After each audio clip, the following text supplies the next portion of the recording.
In this video, we're going to look at function prototypes. If you remembered, I had to write average of 2 underneath add 2, and the reason was because this function calls on this one. What if I didn't do that? Let's move it. I'm going to cut it out and paste it, in this case, above add 2. Let's just try to compile. I have an error. That error specifically says add 2 was not declared in this scope. Now looking at my code, well, sure it was. There it is. Remember, the compiler and the computer in general will read code from top to bottom. So if it were reading from top to bottom, it read average of 2, then looked at add 2, but it had never encountered that function before. So it threw an error. It didn't go looking for it. What I'm going to do now is write something called a function prototype. The concept is actually just a promise. I promise we'll be getting a function whose name is add2. The function prototype is actually very easy to write.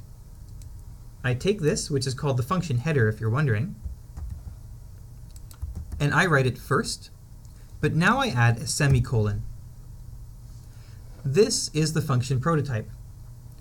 It tells the compiler there will in fact be a function whose name is add2, whose return type is integer, and who takes in 2 integers named a and b. Now if I compile this, it will work fine.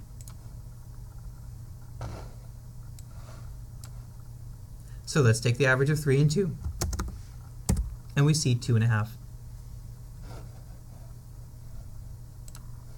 It's always a good idea to write a function prototype, even if you don't have to worry about when a function is written. So let's make a function prototype for average of 2 as well. And again, it's really just the very first line of the function followed by a semicolon.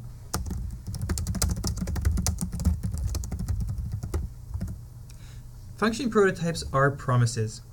I promise that a function whose name is average of 2 is coming. Why is it a good idea to write this, even though we don't really need it here, or even though we could have rearranged so add 2 is at the top?